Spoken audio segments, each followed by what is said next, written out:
exciting final practice for what is round 13 of this Formula One season. In 2024 is the Hungarian Grand Prix, the 39th time we've raced here at the Hungaroring, and where Pole has taken victory 16 out of the previous 38 occasions.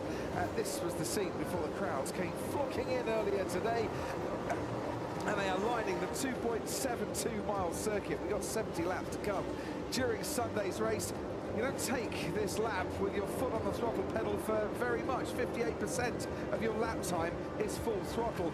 You never stop turning the steering wheel from turns 5 through to turns 11. It's a real test for the drivers, and yesterday for the tyres as well. C5, C4, C3 are the softest compounds in the Pirelli range, and they were really struggling in very hot conditions. 60 degrees track temperature during the morning practice session. But Anthony Davidson alongside me, we're looking out at the cloud curve, just dropped the track temperature down by about 20 degrees. And that might bring into play some teams who thought they might be a little off the pace yesterday and struggling in the high temperatures. Exactly, Prix. So we heard from Lewis Hamilton saying it was a difficult day for us yesterday in FP2. Struggled with the car balance, obviously going to work on that overnight and the ground running a bit stronger today, but also that the car wasn't performing that well in the heat. So with it being 5 degrees cooler, ambient, as you say, huge step, as you can see on the right hand side, the graphics there of your screen, a huge step in the track temp from yesterday. It could help some of the drivers, some of the teams get into a bit more of a window, a happy place with the car where they'd like to be. Lando Norris was quickest in FP2 for the second consecutive race weekend. He had a 2.5 tenths margin over Max Verstappen, and that was a bigger margin than the gap that covered Verstappen, Carlos Sainz and Checo Perez, who were second, third and fourth fastest. Most of the quick work done for Lando Norris in the opening sector of the lap. Verstappen only 14th, so have Red Bull gone for a bit more downforce, where they're better through the corners and losing out a touch down the long straight. Only really one big straight here at the Hungaroring. We will find out, I'm sure, shortly. But let's head down to the pit lane as the camera swoops down towards the McLaren garage. I can see Ted Kravitz down there. Good morning, Ted. Oh, am I on? Am I on telly? Hello, Mum. You're on. Come on, wave. Hello, Mum. Wave. Good. Hello, Crofty. Hello, Anthony. Hello, everybody up there. And yes, welcome to a much cooler Hungaroring pit lane than we had yesterday. And for the second race in succession, it's Lando Norris, Somerset's Lando Norris, who heads into the first, final practice, really, before the first qualifying session, the only qualifying session, of course, of this weekend, as the man to beat. Yes, you heard me correctly. Not Max Verstappen, not Lewis Hamilton, not George Russell, not the Ferraris. Lando Norris, who was quickest yesterday and is the favourite, Crofty, make no bones about it, going into qualifying. Certainly over single lap pace, we'll see in the race on Sunday. But it's been a slightly, how should I put it, fevered, quick, panicked? No, panic is too much of a word for it. But quick work on his car going into this session. There was something on the floor that they needed to fix. It wasn't quite right. The floor was late going on. Everything was late being buttoned up. Lando was sat on a little stool on the front right of his car. It's been moved now. There's no point looking for it, Kieran. And looking at the work going on, and Lando was thinking, when is this work going to be finished? But I'm happy to report to you that it is finished. Lando is settled, getting his balaclava, getting that wonderful helmet on, soon to be seen, which is depicting the Hungarian porcelain pottery and the trophy of last year, and he'll be ready to go. So a little bit of late work to the floor, Crofty, but it's all done now. Kieran, by the way, is Ted's cameraman down there, not some imaginary friend that he's made up. And you can see more on Lando's special tribute helmet and the trip to the porcelain factory with Rachel Brooks and Lando Norris in our pre-qualifying coverage, I think it is. A couple of tourists they were the other day going down to the porcelain factory. Yes, you're not going to mistake that helmet for anything else, are you, than Lando's tribute. And Esteban Ocon actually has got one a little bit similar to mark, of course, his one and only race victory so far in his Formula One career here at the Hungaroring. And he took delivery of the Alpine car last week to his garage at home. He has actually got the car that he won in at this racetrack now in his garage. Yeah, it was a spectacular victory for him, wasn't it, that day? And yeah, opportunistic, of course, but you got to be in the right place at the right time sometimes. And he he was exactly that, and I wonder how the Alpine team will perform here this time around. They've had a difficult start to the season. Somebody else that needs to turn around in performance, Sergio Perez, watching him on screen now. You're chomping at the bit, Crofty, to talk about it. Because Ant and I were having a bit of a tyre chat before we came on air, and we both decided that we would be so surprised if the Red Bulls didn't come out on the hard compound tyre. And as it stands, Checo Perez is on the hard compound tyre. The reason being, Red Bull have kept 2 new sets of the hards, 2 new sets of the mediums, and 5 new sets of the softs to take in to this final practice session. They will use 2 and then hand them back. The rest they stick with for the rest of the weekend. Meanwhile, over at McLaren, Piastri and Norris have 1 new set of hard tyres, 2 new set of mediums, and 6 new sets of the soft compound tyre. And it begs the question, should you have kept 2 new mediums? Do you need to keep 2 new mediums? Or do you need 2 sets of hards? Or are you going to use the softs? McLaren and Red Bull have done it a slightly different way up until this point. So what we could see is, traditionally this is a 2-stop race. Before we get more into that, Crofty, we'll have a look at the car performance. So we often see from Bahrain to the last race in Silverstone, based on the fastest car, Red Bull Racing of course, and then all of the other teams, how they stack up. Some have gained performance to Red Bull, it's what we were talking about before. So McLaren and Mercedes have gained 2.5 tenths, but Ferrari lost time since Bahrain, as have Aston Martin. And that time lost is their upgraded floor that they've had for the last couple of races. Yeah, nothing stands still in Formula One, of course, and even with the cost cap and wind tunnel restriction time in place, it's that leapfrogging process, isn't it, where you're trying to catch the competition or keep the teams behind you, and they're catching you, and everyone's upgrading their cars at different points throughout the season still. So with those time restrictions in place, we're still seeing development curve between all the teams. Good afternoon, Nico Rosberg. I was going to jump in unannounced, so it's a pleasure to be here. No, you're a world champion. You deserve Hello, an everybody. So I wanted to say also, if you look at McLaren versus Ferrari, then that's almost a 5/10 of a difference. Yeah, in McLaren out-developing Ferrari from the beginning of the season to now, which is really testament to how impressive McLaren has been developing that car. You know, it's really phenomenal. I'd like to see that gap 3 races ago, though, because I would imagine Ferrari would have been much closer to McLaren in that. It's just they lost their way a little bit, hence the revised floor. Are you like Ted, like waving to someone back at home? I got TV time, so I got to say hi. He's gone and bought a new shirt, ladies and gentlemen, and he's going to make the most of it today for some TV time. Yeah, that revised floor, Ferrari are hoping, are going to bring them just up a little bit as well. But I think that tells a great tale of the opening 12 races of the season. Of course, you have this natural ebb and flow from race to race anyway, which makes it quite difficult sometimes to pin it all down to just one upgrade here for the last race and who lost time and who gained time.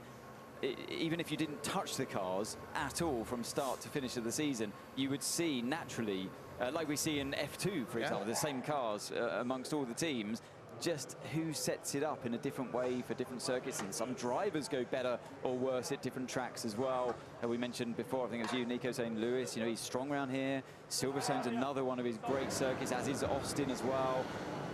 So it kind of muddies the waters, doesn't it, in a way, trying to decipher, is it everything to do with the upgrade or not? But Ferrari certainly looking, for what it's worth, a bit stronger here so far. Anyway, Nico, you join us at a great time because we're having tyre chat, and you know how we love tyre chat here.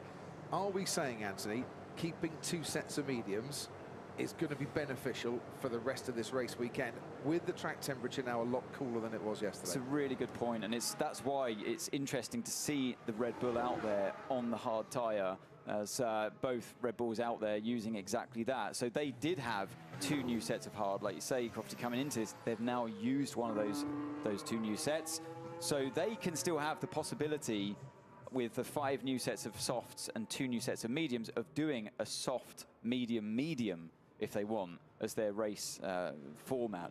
It's usually a 2-stop around this track. It's very hard on tyres, and it's your opportunity to jump cars in the pit stops and using the powerful undercut around here by doing more stops than just the 1. I mean, Red Bull also know that they have the race pace, and they do expect it to be very tough to be on pole today against Lando. So all the more, they really need to build every possible chance for themselves to be able to have a shot at having the best possible strategy on Sunday. And so keeping options open is the best thing that they can do. The two McLaren drivers, Piastri and Norris, have been out on the track on a hard compound tyre. They've only got one left.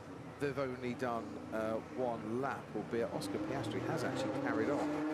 Lando Norris, I think Piastri came into the pits and he's gone back out again, and I think he's on the hard tyres once more. No, he's on the medium now. That makes more sense then. They've come out, done one lap on the hard tyre, put it through a heat cycle, scrubbed it a bit, and have now decided to put that back in the blankets to keep it for tomorrow. So yeah, Norris has just done exactly the same thing. It was changing, our screen we're looking at, changing just as you were saying they're on the hard. They've been in and they've just gone out. They're both drivers at McLaren now on that medium tyre. Which makes sense. They've started to do what Aston Martin have been doing for a few years now. Heat cycle through a set of tyres, the hard compound tyre.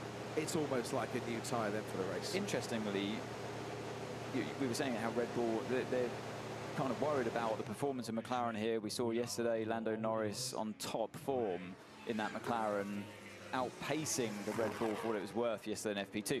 But everybody else has 6 sets of soft tyres available, apart from the 2 Red Bull on 5. Yeah, but they, as Nico was saying, they've got pace. They might think we only need one set of tyres for Q1 and one set of tyres for Q2. But that then puts the pressure on the likes of Sergio Perez, who has not been qualifying well recently, to say that you're going to have to get the job done here. Otherwise, you are going to pay for this later on in Q3 if you get there. Yeah, but you certainly don't go in with that plan with Sergio Perez, with the way he's driving at the moment, because that would be way too risky. So with him, you would go in with the plan of using more tires to just keep it safe. Because with him, it's all about building confidence now and playing things a bit safer to get him back to where he needs to be. And part of that confidence building, Nico, is how your weekend begins, isn't it? And so far for Perez, yeah, he had a good day yesterday. He was right up there with Max. They were trading fastest times at one point. So I feel like he could be in better shape this weekend, but he has to keep that confidence building. Max Verstappen on a lap then, on the hard tyre. Good time to remind you as we ride on board that you can ride on board with Max too, should you wish to, or any of the drivers when they're out on the track, and listen to their team radios too. All you need is your Sky Sports app, your Sky Sports ID to log in with, and you can use that QR code on your screen should you wish, and then choose your favourite driver. But if you're watching on Sky Stream, Sky Q or Sky Glass, or even now, you can use your interactive button on your remote control. Put your hand up. I just wanted to continue a bit on that Perez story, because from outside, very often for us, it's difficult to see the mental struggle, you know? And for someone like Perez now in this situation, it's really, really hard, yeah? Because you go into this big negative spiral, you start to doubt yourself, you have one of the greatest of all time next to you in Verstappen. I mean, it's even creating headlines. And just showing me a headline now. What are you showing? Headlines at Red Bull on Perez's Formula 1 future. Everything is open. Sure. So then the whole media pressure. The media pressure starts as well. In every press conference he's at, he's like, the media. There's 50 people in front of him saying, "So are they going to kick you out next race?" Or just the middle sector in some corners. I'm understeering a bit much, but at the same time, I don't have like massive amount of rear grip, you know, so I don't know if I really should take more front flap. So can you empathise with Sergio Perez, because you were up against one of the all-time greats as well, and you found a way to beat him over a season and become world champion? Well, of course I can empathise. That's why I'm talking about it as well. Because I was in the same position. So what does Sergio need to do then? It's really it's hard, huh? It's break hard. a bit later and put his foot down on the throttle a little bit earlier. See, yeah, that's what the mechanic engineer in him would say. But of course, work super hard, and then also a bit of luck that you hit the ground running on a weekend afresh, you know. And that just, you need to find those little positive momentums to go back to the upward spiral. Yeah. Also, the expectations have really reset, you know, now. So anything like within 3-4 tenths of Max Verstappen would already be a success, you know. So that also helps, because the expectation is at rock bottom. So that can help get him back into a positive momentum as we're looking at the Ferrari Drivers' Championships comparison. Leclerc's form since he won in Monaco has allowed Carlos Sainz very much to to catch him up on that one. And look, I take your comment about, brake later, I was put only your foot down. joking. No, but the trouble, it is not just a binary... Shame on you. Yeah, Right? exactly. A racing driver once said it to me. I thought it was funny. I thought I'd relay that. But it's not a binary sport, is it? Yes, technically, you're right, but how much of your Formula One form is played out in your head first before you get to the track or while you're on the track? A lot of it is in the head, certainly. A lot. When you get to in general. in sport in general, when you get to a certain level, and we were talking tenths of a second. It's nothing. Tenths of a second between these drivers. You've all got a very similar skill set, so of course it comes down to how you feel on the day, what your goals are, how confident you are, a true confidence inside. It's not a fake confidence that you show the world. You might be feeling something completely different inside, and that's how you get your performance out of yourself. And those thoughts come even during the lap. Yeah? So you're going down the straight, and you might be like, geez, I hope I don't mess this one up again. Or, hey, I'm feeling great, this is going to be awesome. You know, it's two very different states of mind that you go into the lap in. Yeah? So you're thinking about that as you're going into turn one. And so during the lap, it's like a fight against yourself mentally as well. I'm amazed you got the spare capacity on a lap to think about anything other than what you're meant to be doing at the time. Either way, 12 minutes gone of this session so far. Max Verstappen and Sergio Perez, the only two drivers with a time on the board. It's a 1:18.3 for Verstappen, which is the quickest of those two. That's not a very good run of his... Oh. Go on, what were you going to say? No, we just saw Max Verstappen's results from the last 5 races, and we saw a very unusual picture there, with a 6th and a 5th and a 2 wins and a 2nd, and, which is great. He's lost it, Nico. He's absolutely lost it. Great for all of us. Amazing. The end of Max Verstappen's dominance. No. Yes, somewhat. Yes, of course. But the silly thing is, he might have had what for him is a very mixed set of results in the last 4 or 5 races. He still extended his championship lead on every occasion, and that maybe is that little bit of luck as well.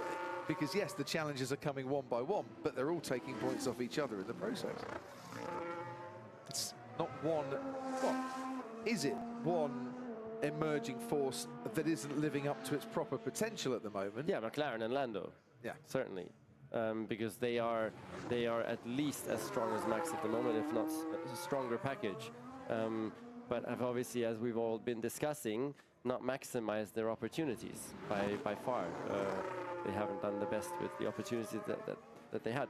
And it's that mental state that Max is in, and you could see it playing out, couldn't you, in Austria, where the two of them are fighting quite literally wheel to wheel at points. And it's that mental space that Max is in right now, where no, I'm going to win this. I'm going for that gap. I'm going to get passed by you. I'm going to go back and overtake you again straight away because I'm a winner. That's what I'm doing here. And you could just, that's what he is at the moment, and he's improving this lap as well.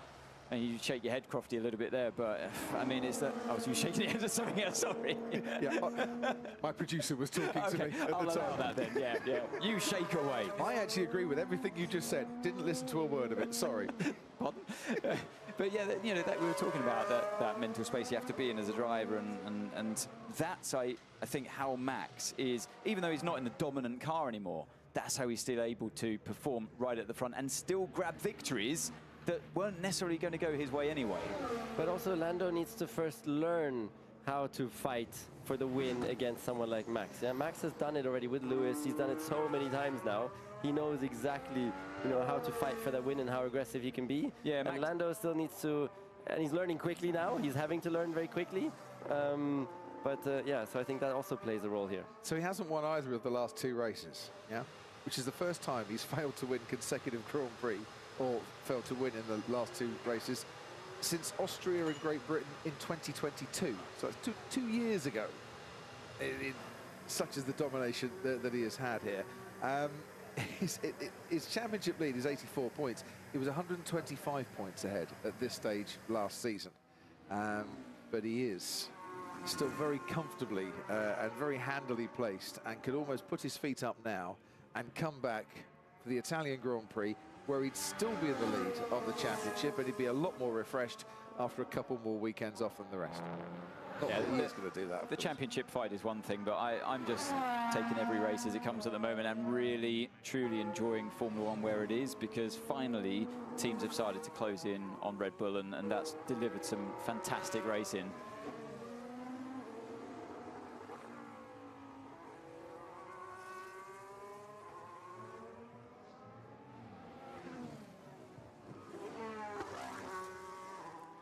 Welcome back to the Hungaroring. What a good time to come back to the action, because there is your 2021 Hungarian Grand Prix winner, Esteban Ocon, about to set a flying lap on the soft compound tyres. Yeah, so down into turn one, you see the DRS close, you're on the brakes, turn into their third gear, 95 kilometers an hour minimum speed, then back into the second DRS zone as it drops down the hill. Feed the car into turn two. You can carry a lot of speed into this one. You want to keep the flow going so you can keep the downforce in the car as well that way. You flat out through turn three as it heads now up the hill. Quite steep before turn four. It's a blind entry into that one. Watch out for the curb on the outside, not too much of that. And then turn five, roll it in and pick up the throttle gently as you go through the corner. Straight line it before the braking into turn six. Over the curb on the right, over the curb on the left. Use all the track on the right-hand side as well before you get into turn eight. Compromise the exit there to help open up turn nine. And then on the throttle all the way through this kink to the left before one of the fastest corners on the track at turn 11. Again, using all the track that's available to you. Straight line braking over the bump for turn 12. They put a new gravel trap there just on the exit on the left-hand side, which he avoids. And then into the penultimate corner. The tyres are really starting to overheat, even in these cooler conditions today than yesterday around this relentless track. And just 4.4 kilometers long, 2.7 miles as he exits the final corner. And that is a lap of this very hectic racetrack. Not the best lap, Nico, either.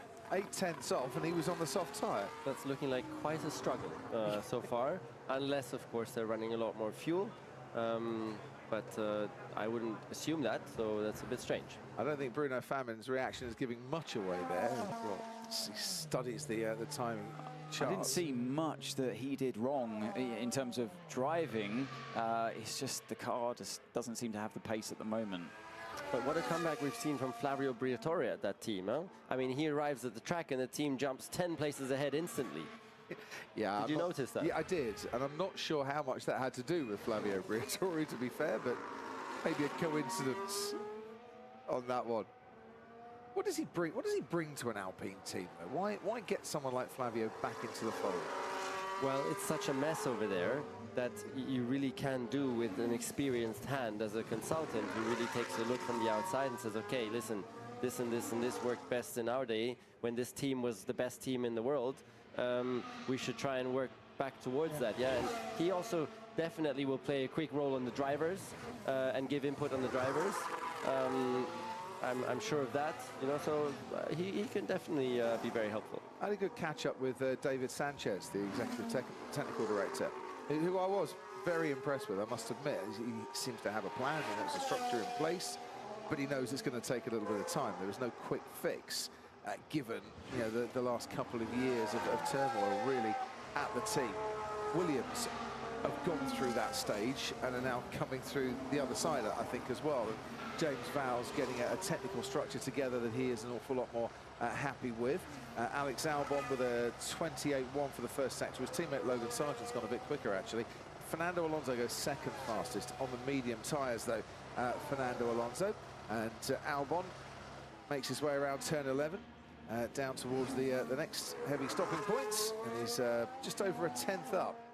So the Williams showing a decent bit of pace here. Yeah, he did hang on to the fastest first sector of all, but that was stolen away from him momentarily by his teammate of Logan Sargent. And now Lando Norris has taken that one. Hasn't scored points here since 2020, Alex Albon. That's the fastest time so far. And you would expect the soft tyres to be going faster than Max Verstappen on the hard, and he does so by 0.3 of a second. There is James Vowles. You can watch him driving your dad's old championship-winning car up the hill at Goodwood in our pre-qualifying show. Yeah, I mean, I have a lot of respect for James. He was our strategist at the time, had quite, I mean, a big role at Mercedes in all the years. You call him James now, right? Not just Vowles. You're right. Now, yeah, that shows how long time that is ago. Huh? His name is Vowles. Because he always just used to refer to you as Rosberg, didn't he, in all the meetings? So. Yes. When I first arrived at the team, it was always Rosberg. Really? I was sitting at the table, huh? Rosberg, it's outrageous. So I'm like, actually, you know, I'm Nico. Yeah. Rosberg. Did you have the So chat from with him? then on, he was called Vowels for me. So we would say, hey, Vowels. It was like, for all the years, he was Vowels. I love that one. So, yeah. Here comes Lewis on his lap before turn 4, down in the first sector. Yeah, quite a lot down, almost 4/10 for him. So I don't know what happened in that. It looked like he was pushing on, but yeah, lost a lot of time there as both McLarens now sitting in first and second. 16.9 for Lando Norris, a phenomenal lap time there for him. Lewis picking up a lot of understeer mid-corner, maybe affected by this stream of cars that he's having to get by before turn 11. But once again, the car not looking that easy to drive. Lost another 10th in that middle sector there. Now what happens in the final sector? Turn 13, the understeer creeping in mid-corner there. Didn't look too comfortable again. Into the final corner he goes, and he's got a combination there of a bit of understeer and mid-corner rear end sliding away. Well, the bell ringer's in the stands, and he's going like the clappers, but he's not going fast enough to get into the 116s. A 117.5 for Hamilton. Hulkenberg and Magnussen 6 and 8 for Haas. The track's ramping up a little bit. And these conditions, these cooler conditions, should help the Mercedes, you would have thought, but not by the looks of that lap that we saw. It didn't look good. The car really, it didn't look good. Not an easy car to drive at all, and neither is the Ferrari for Charles Leclerc. That's just a tyre temp issue, clearly into turn 1. Yes, of course, you're braking a bit late as well, but he expected something on the car that it wasn't given to him, and actually he's playing catch-up as well, of course, from yesterday's lack of running after the crash. Can also be bottoming. You know, when you run the car too low, then you hit the brakes, and bam, it just touches the plank a little bit, lifts the front end. And also the anti-dive that they do these days can cause some of that effect as well. And so you're stopping the front from dipping down too much, and you lose downforce that way as well. Tsunoda pops up into P2. Well, I said the track was ramping up. That might be an indication with Yuki Tsunoda's time there, or it might just be that something has happened at the team overnight that has given Yuki a tad more pace, but we certainly didn't see that sort of time from Yuki Tsunoda yesterday. 1:19.2 in the second practice session. Right, turn 4 at speed, Charles Leclerc. Oh, and he had a big snap again. Yeah. Wow. Just proving to all of us that said, yeah, you lose a little bit of confidence with a crash like that, and you'll take it a bit more carefully next time around. No, he doesn't.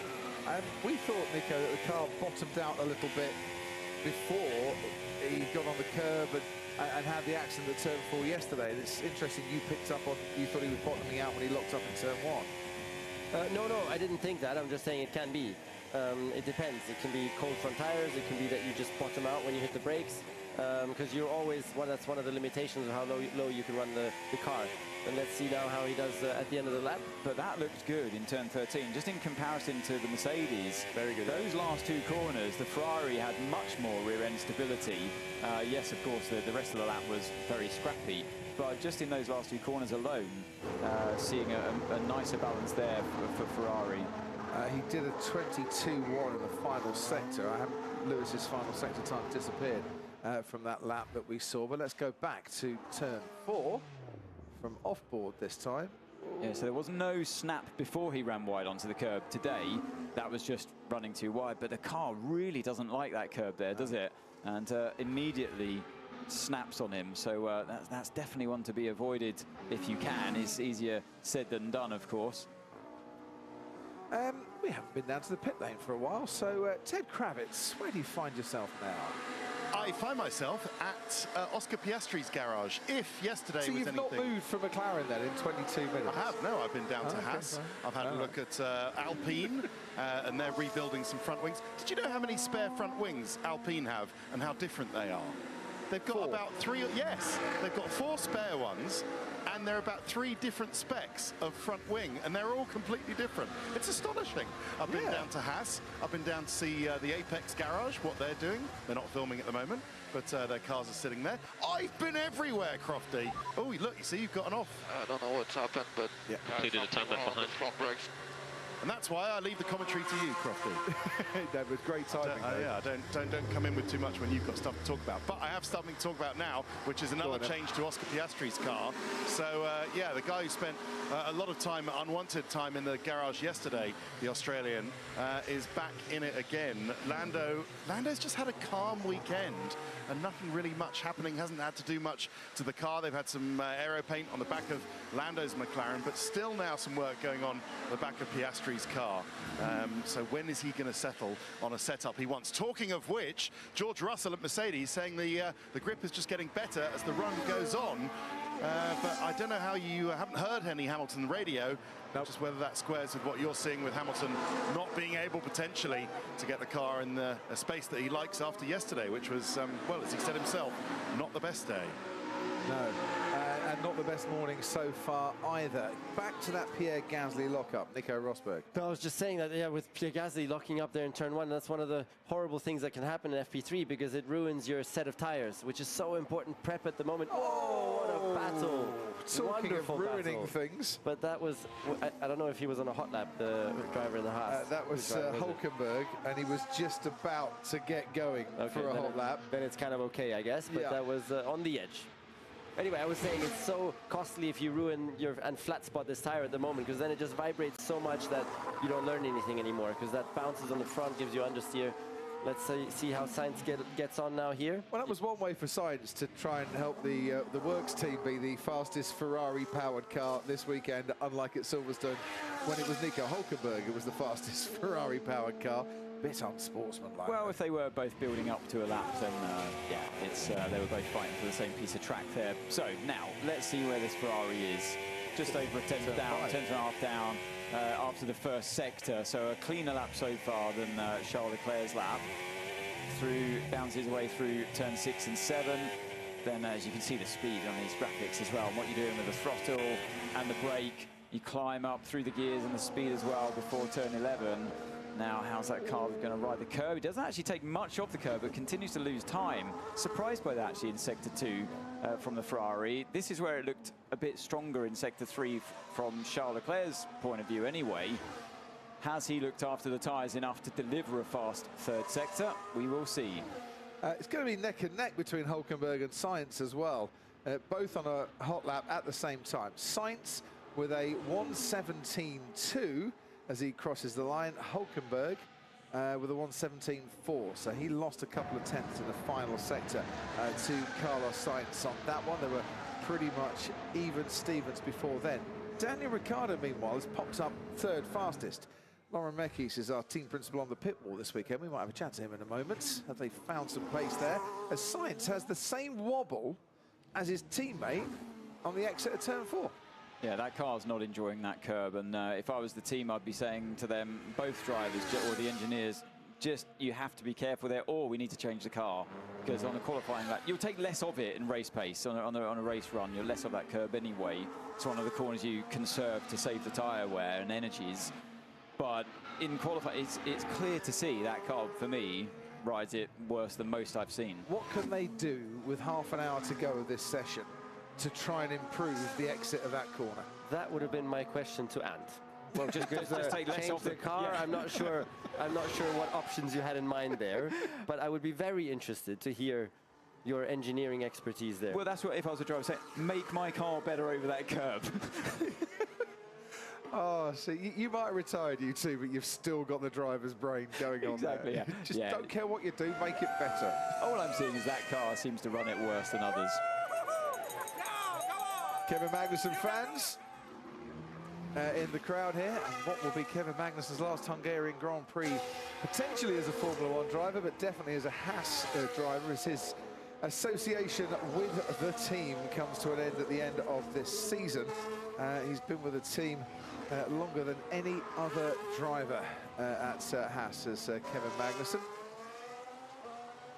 It seems a shame that that is coming to an end, but all good things do eventually. Right. Lando just struggling with the rear of the car there. I know he's on a second or even third push lap now on this set of tyres, as Russell has popped himself up right up there. So Lando's still pushing on, but the rear of the car there, that time around, And we haven't seen much of the McLaren. We've seen them deliver really fast lap times all weekend so far, but rare that we've seen the driver and the car in action. And there, all I saw was that in turn 13, second last corner, he was really starting to fight the rear of the car, and that's kind of ties in with his comments yesterday. Yes, we were quickest, but it's not a comfortable car to drive, and I don't want that for a race run. So here's his teammate Lewis Hamilton then, who is currently 10th fastest. First sector, couple of tenths down on George Russell. Now, George set the fastest middle sector of anybody on his latest lap, and Lewis Hamilton has not replicated that. In fact, he's lost even more time going through the middle part of the lap. Yeah, I mean, this, I think, was just, big mistake with a rear slide going into there. Lost another 4 tenths there, 3 tenths, I would say. But I think here we just saw a really, really special lap again from George, which he's been showing so often this year. I mean, phenomenal lap from George. 0.666 of a second outside George Russell. Is that an omen for later? Isn't that nice? They've named their cats after F1's power couple, Toto and Susie. I don't know if he's a cat lover or a dog lover. I can't tell from that expression either. He's giving nothing away. But he loves the flag. He loves the flag. Well, he seems very happy about that. I thought he was lapping it up. Oh, ladies and gentlemen. Perfect joke from Anthony Davidson. That is Oscar Piastri taking a bit too much curb there and bouncing his way towards the outer extremities of the track. 28-1 for Piastri through the first sector, and then a 27-1 for the middle sector. So he was even Stevens with Hamilton for sector 1. He was 2 tenths up on Hamilton for sector 2. So we compare hot laps at the same kind of time on the track. Let's see where he ends up with just one more corner to go. Takes a really nice tight line, I think, there, Oscar Piastri, through that final corner.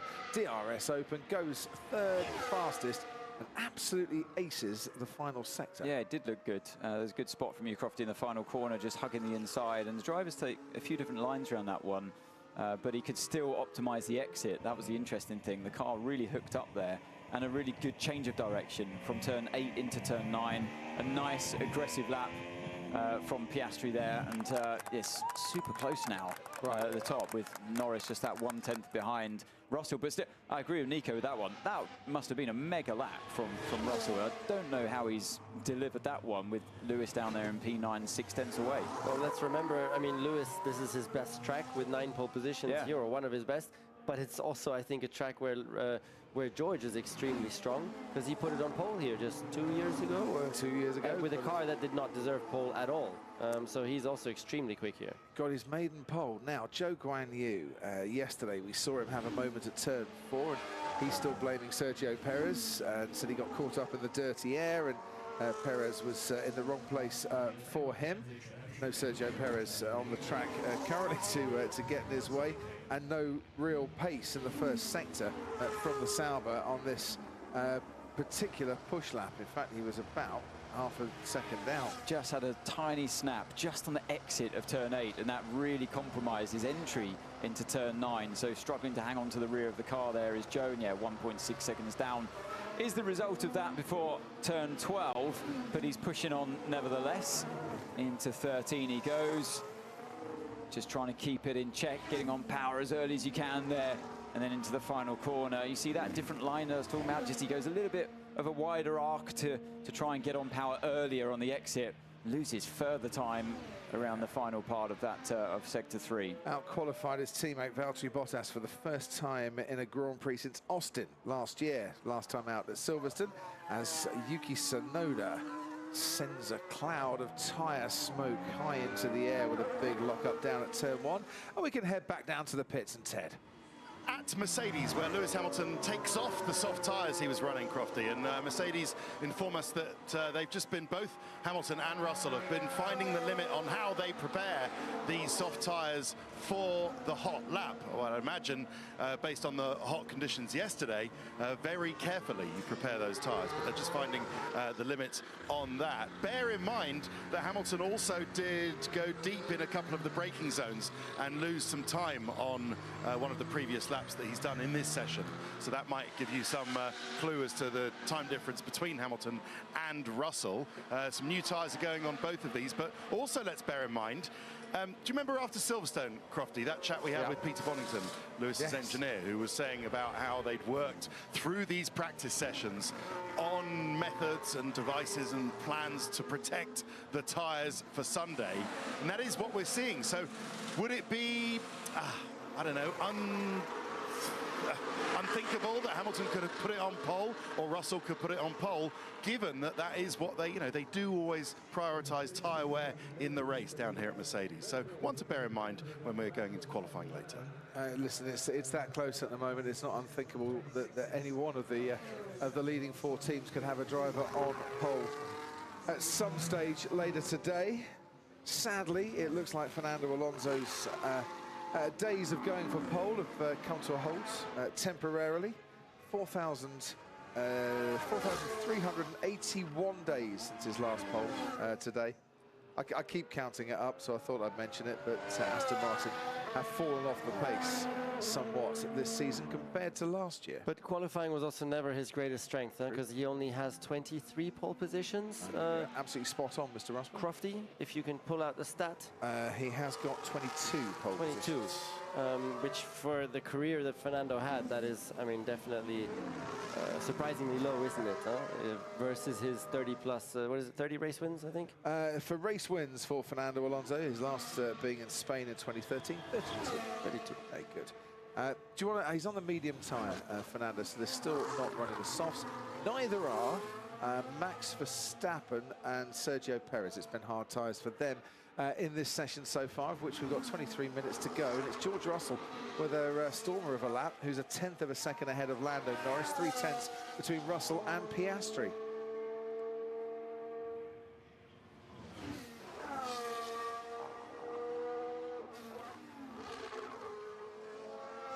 To Aston Martin here, sorry Crofty, Aston Martin clearly saving those soft tyres because they might be expecting a bit of a tough time in qualifying. You need to throw as many soft tyres at it as you can, maybe even to get out of Q1, dare I say. Clearly to try and get through out of Q2 into Q3. Let's see how this lap unfolds for him on this medium tyre. He said his fastest time so far on that medium tyre, but yeah, well away by the time they get to the second sector. Yeah, it's whilst they would love to be trying to improve that car to find out-and-out pure performance, I think they're stuck where Mercedes have been for a while, trying to correct the problems before they then work on the performance and hope that they get performance by correcting the problems rather than just going, yeah, but we like this car, how do we refine it? And the whole team at the moment, I know every team has a method when they're building a new factory or even employing new staff or shifting staff around. It must be, to a certain extent, difficult to deal with that. And I feel like it's, yes, they have this nice new shiny factory and it's still being built. And a new wind tunnel, is it online or is it about to come online? Not until the end of the year. Okay, so that, I just feel like, yeah, it's a team that can obviously progress later on, but it must be destabilizing to some degree.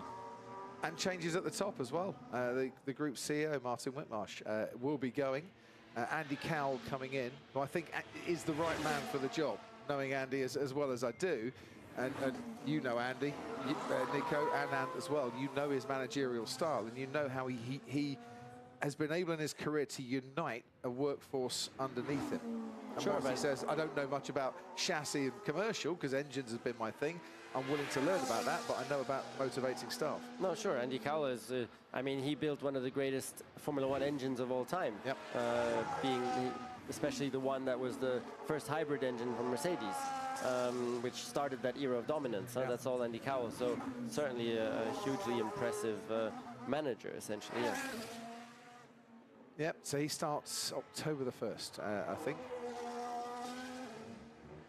So we're seeing here Charles being the first one on the new soft or not? This set of soft tyres is, I think, brand new. Yes, for Charles Leclerc. But it's not looking good at all. I just, for me, this feels about 10 minutes too early to come out and do this run as well. Maybe it is another run on the used, or what? I think these are new. He had a very scrappy lap, didn't he, on the first time around, ends this lap. It could be an old set here for Leclerc, that they've worked on the car. Maybe he wasn't happy after that first run, which didn't really go his way. So it would make sense, I guess, to just test that out before you go on to a new set later on. It was an old set. That does make sense, because that does make more sense, doesn't it? It wasn't great first time around, and also he's playing catch up in terms of laps as well, and trying to get the car to his liking.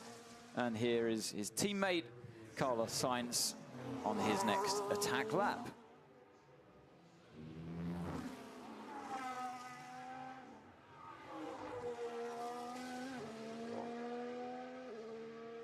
"19 minutes to go here of final practice." George Russell's just coming out of the garage and onto an out lap. He leads the timings by a 10th from Lando Norris. Carlos Sainz and Charles Leclerc both out on used soft tyres. Going through their program, we will see the field come out once again for a run on the new set of soft tyres before the end here. And bearing in mind that Verstappen and also Perez haven't done a soft tyre run this morning, we'll see where the Red Bulls stack up.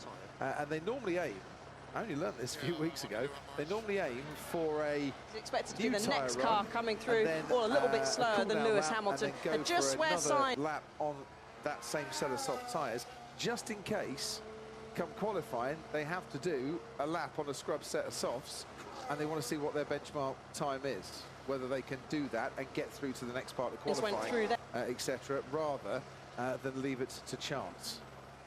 So basically, they're going out for a final run on a set of scrub tyres, just in case they need to replicate that in qualifying, and they can actually benchmark what that time is going to be, because you never know, you might need it. Say a driver makes a mistake. Really difficult though, isn't it? Really difficult though with a track that's constantly improving, to have like a baseline lap time that you set yourself. Here's Hamilton now, the fastest middle sector of all, but it wasn't great in the first sector, but that could be just looking after the tyres a bit to deliver something a bit more, especially in the last sector, but it didn't look comfortable for him there in the final corner at least. Crosses the line to only go P2. I don't know if that was a brand new set. This is a brand new set compared to George's old set, and it looked all over the place that lap also. So Lewis, but it's an improvement of sorts to be 6.5 tenths back to now be just over 2 tenths back. Sure, but it's not looking too good for him. Although now George also was only able to improve by, what is it, 2 tenths his own lap, something. Well, a 1:16.5 for George Russell, 2 tenths. 2 tenths up. Yeah, he's gone a tenth faster. Yeah. So okay. So then it's not too bad for Lewis to be just over a tenth and just over 2 tenths behind. That's still acceptable at this point in time. You can still make that up in qualifying. 8 wins around the Hungaroring for Lewis Hamilton, just as it was at Silverstone before he set off on Sunday afternoon for the British Grand Prix and made it 9. So, like the proverbial London bus, you know, you wait a while for it to happen, then 2 come at once. So you could end up with 2 tracks where he's a 9-time winner by the time we head off to Spa. Yeah, I don't think they'll be overly happy with that last run, though, even if they're running a bit more fuel or running the engine mode further down. It just, the main thing is that the car didn't look great, particularly in the last 2 corners. Now, this will be a bit more telling, riding on board with Lando Norris on his build-up lap. And coming down towards turn 12 now. He's in a good position track-wise. He's got Sargent just going through the final corner now. And Lando just building it up on this prep lap, getting the tyres exactly where you want them to be.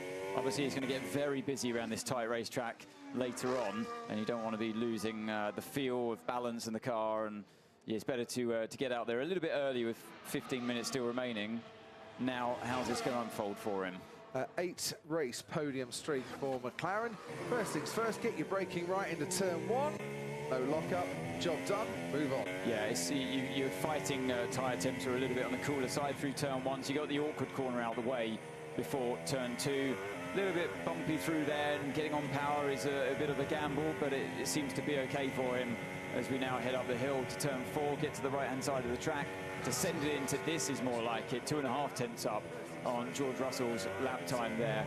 And this is what Mercedes were fearing, I think, from that last run that they've just put in.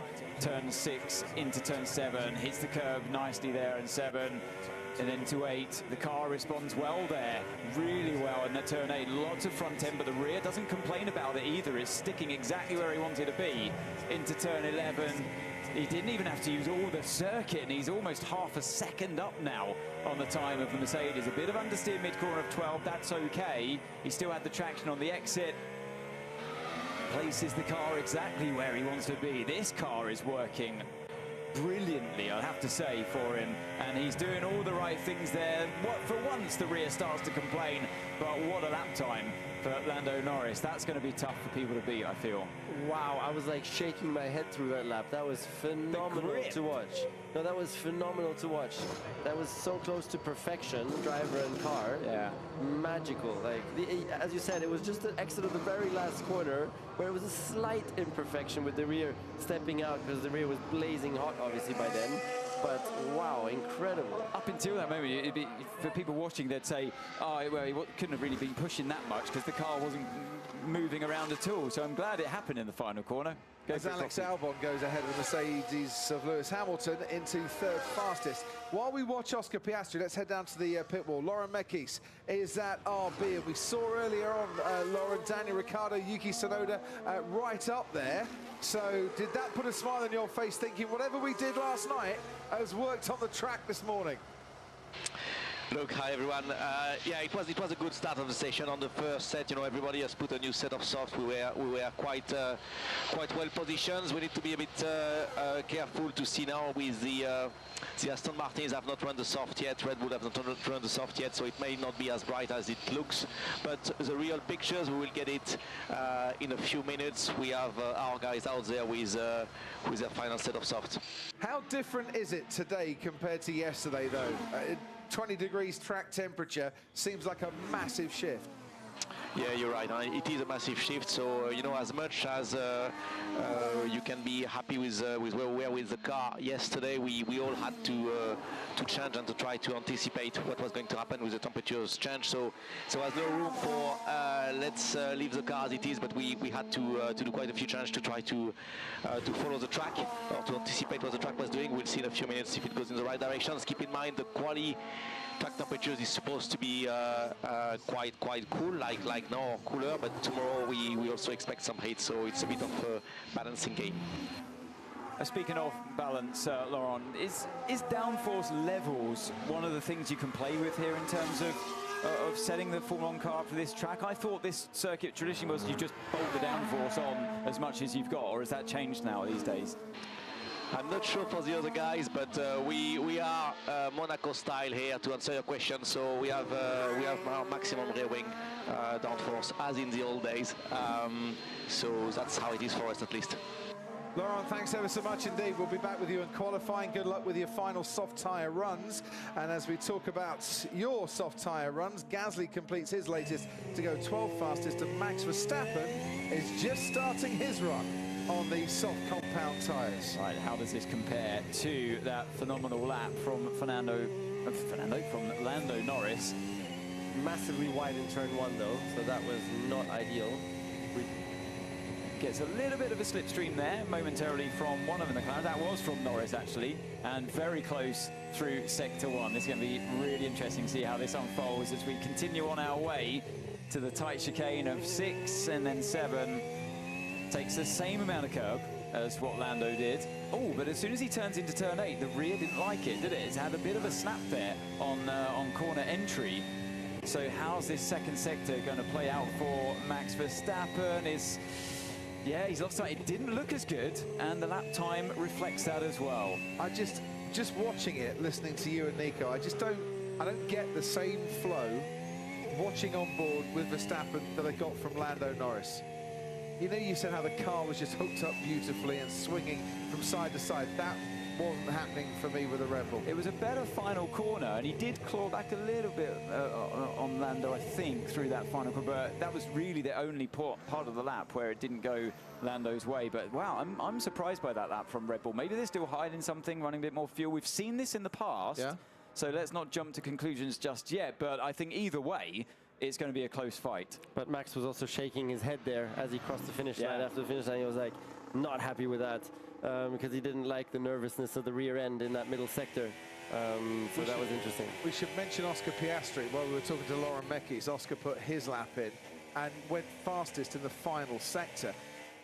You remarked earlier, Ant, about how much better that final corner looked from Oscar Piastri compared to Lando, and it certainly did on that flying lap. And there's only 0.04 of a second between the two McLarens currently. Verstappen then goes third fastest. Sergio Perez is on an out lap, and we'll see him on the soft tyre run for his Red Bull currently. And at that time, Daniel Ricciardo, Alex Albon, right up there, 5th fastest for Ricciardo. 6th fastest for Alex Albon, Hulkenberg 7th fastest, all ahead of Hamilton in the Mercedes. Let's see what Ferrari have got now. Carlos Sainz into turn 2. You get on the power and it sticks through turn 3. Used to be a corner where you had to lift off, not anymore in these modern F1 cars. And he's close as well, half a tenth down only by the end of the first sector, but the important ones are coming now. To sector 2, as we saw with Verstappen's lap, that's where you need the performance, that's where you need the tyres to be hanging on for you as well. So he goes through turn 8. It's hard to see from that. Maybe the rear didn't look quite as good on the exit, but from his heavy cam shot, not quite as easy for me to get a read on how the car feels for the driver. And yeah, it loses some time. So Ferrari not quite where we thought they could be from yesterday's running. No, heap of time that Carlos Sainz lost in the middle sector, and his teammate Charles Leclerc going through that middle sector in pretty much an identical time, 27.1s for both Ferraris. Sainz 5th fastest with a 1:16.6. I'd imagine Leclerc, who's just coming around the final corner now, will be something similar. Oh, 10th fastest. He lost even more time in the final sector, Charles Leclerc. So not looking strong, the Ferraris. Not looking strong, Hamilton. Impressive, Hulkenberg. Yeah, the standouts. And also Albon too. And Ricciardo, yeah, they're the standouts, aren't they? Ricciardo, Albon, Hulkenberg.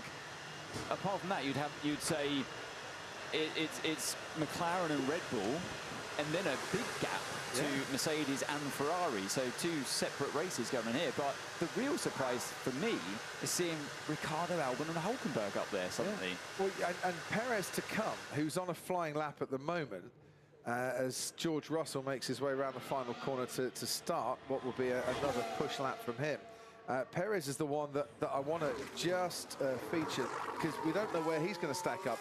It could be a Hamilton or Leclerc or Sainz that misses out on Q3 if these are all representative times and fuel corrected. Well, Perez lets me down with that theory by going only 12th fastest. Wow, miles away. Even on the hard tire already, he was 8/10 off Verstappen, and now, yeah, I mean 6/10 off still, which okay. That's kind of where we've seen him lately, but it's still so far off. He's threading his way, Nico, through a lot of traffic, but even so, that's a long way off the pace. Ted, down to you. We'll see, Crofty, when it gets to Q2, whether the likes of Ricciardo and Albon are representative. But I think what we're seeing is twofold. Firstly, the cooler temperatures are helping the likes of Williams and RB from yesterday. And secondly, when you've got teams like Alpine and Aston Martin not having a great weekend, it does open the door for people like Williams. Ted, Lewis Hamilton's come to a standstill just before turn 10. That's why we've got a yellow flag as we watch his teammate George Russell complete his lap but not improve on his time. The yellow flag in sector 2, it's a double yellow. That is why Hamilton just waiting by the side of the track for Pierre Gasly to go. A lot of grass and dirt on his tyres. Looks like he's had a bit of a spin here, Anthony. Yeah, it might be on the exit of turn 9. Yeah. Maybe even on the entry. More on the, yeah. Let's see. Last time we saw what happens. Last time we saw Russell come through, the car looked a little bit unstable. So here's exit of chicane into 8 and then into 9. Yeah, that rear is just not there at all, is it? How many goes did he have to try and get the car where he wanted it? One big snap on the entry, and then caught that, and then had another big one as he was trying to put the power down on the exit, because he was also a little bit offline by then because of the entry snap, and that just caught him out. So yeah, this is not what you want to happen just before qualifying, obviously, you know, because you can just see that he's not in a sweet spot at the moment, and that's really not a nice place to be in. This is a lovely place for you to be in, but you're required down in the paddock. Thank you very much for your time. We'll see you and your shirt on screen in a few moments. See you later. Take care. Thanks, Nico. Yeah, I think he's absolutely right, Anthony. That is not, if you're Lewis Hamilton, where you would want to be going at the qualifying, even at a track where you've been on pole 9 times before. It's not where he wants the car to be either. I can see it's not responding to the way he wants to drive it. And we know, as history would suggest, he knows his way around this track. He's very good here, of course, and he's got a way that he knows where he wants the car to be, and he's got a way where he wants to drive this track, and it's not responding in how he wants to drive it. So the rear there, just letting go very painfully, very slowly, to the point where you have this kind of pathetic spin, and you just think, well, we need to make changes. It's just not.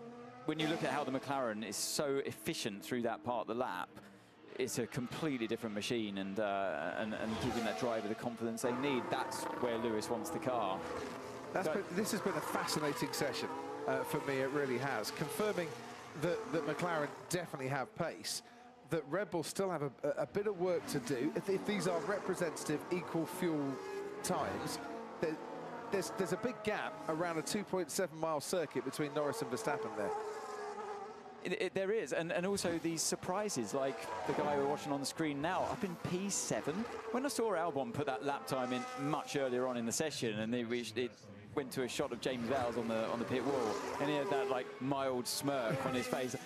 Knowing him as I do, I thought he knows there's performance in this car here, and it's showing that very late on in the session. Good stuff from Williams, but also from RB and Haas with their drivers of Ricciardo and Hülkenberg. Is this a track as well? I know things have changed a bit here in the current Pirelli tyre era, where tyre degradation and the offset of the tyres makes it easier to overtake.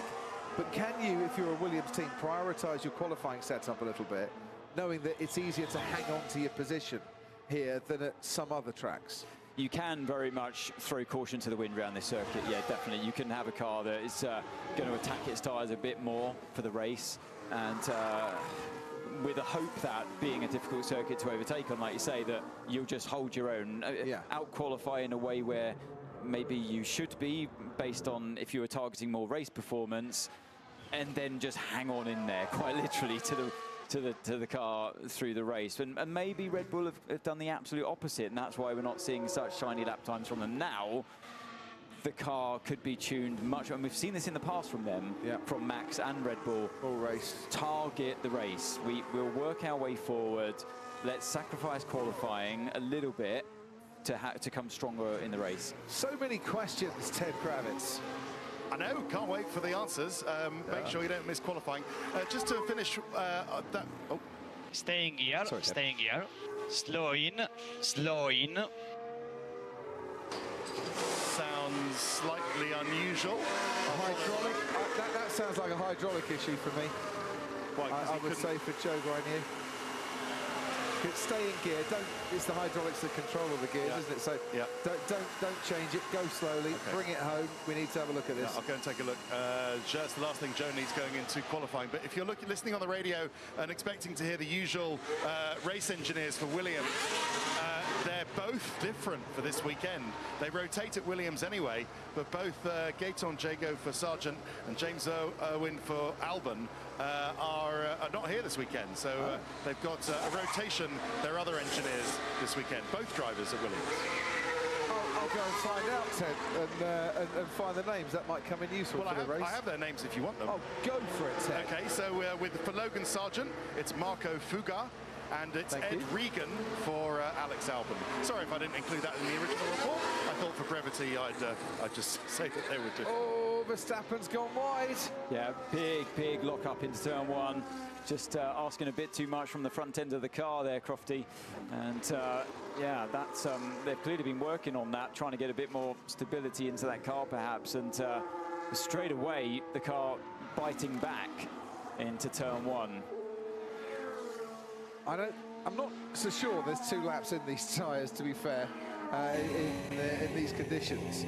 Even though they will go for that other lap, just in case they have to, if all goes a bit Pete-Sol during the course of qualifying. I'm surprised, though, we're going to take a look at that, actually, just to watch out for that front right.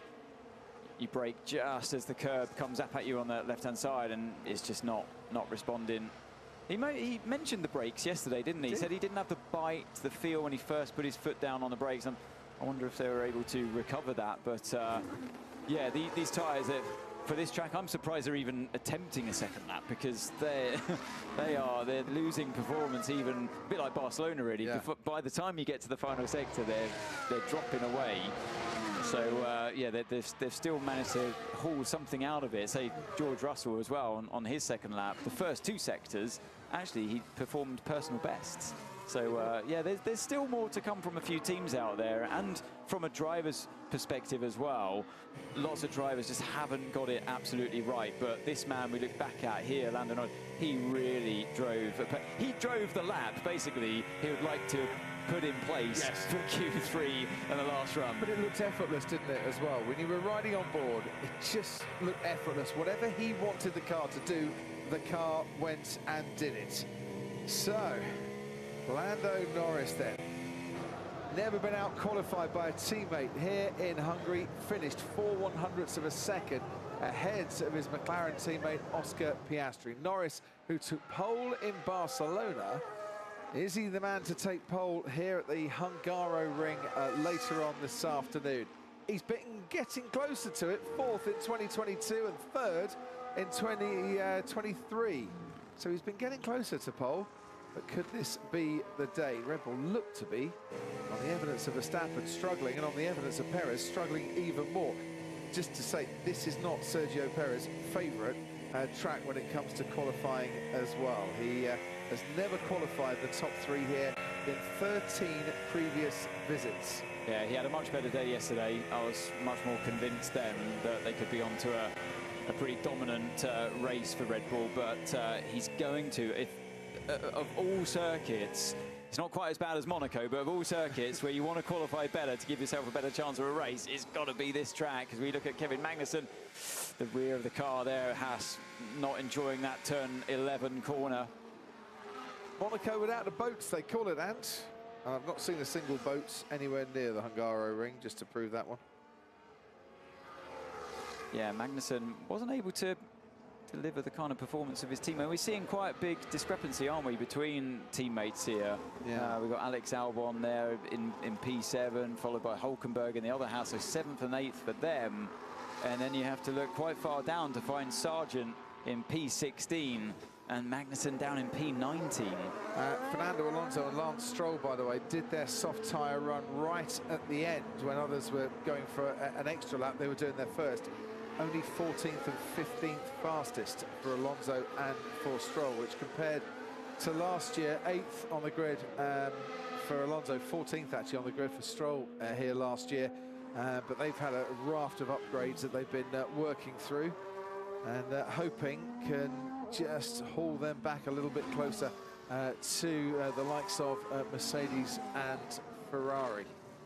Daniel Ricciardo ended up 6th fastest. The gap to his teammate Yuki Tsunoda, you know, not even a 10th of a second. Both RBs in the top 9. If one team's losing out, another team's going to make hay, and that might be RB this weekend. Yeah, not even a 10th of a second, separated by 3 positions, and that, you know, you look like a hero in qualifying if you can achieve that over your teammate, but that is how tight the midfield is. And actually, Hamilton finds himself in the midfield in 10th position in that session, followed by Leclerc. So if you get it just slightly wrong today, it seems that other teams are out there, other drivers like Albon, Hulkenberg, they're out there snapping at your heels. I know it's a short track, but from Verstappen 3rd fastest down to Sargent 16th fastest, 0.8 of a second. And it's only 4/100ths of a second between Lando Norris who picked up where he left off yesterday afternoon with the fastest time, and his teammate Oscar Piastri. McLaren 1 and 2, and Red Bull seemingly struggling a little bit with Verstappen nearly 3/10 back, third fastest. George Russell set the pace at one stage, fourth fastest was his best ahead of Sainz, and then Ricciardo, Albon, Hülkenberg, Tsunoda, all of whom will be delighted to be in that top 9. Strong performance from them. Lewis Hamilton had a spin on his second run on the soft compound tyre, but his time before that wasn't good enough, just into the top 10. Unlike Charles Leclerc, couldn't make it into the top 10. Sergio Perez couldn't make it into the top 10. Esteban Ocon was the slowest car, 1.5 seconds, separating 20 drivers who will do battle for qualifying in a couple of hours' time.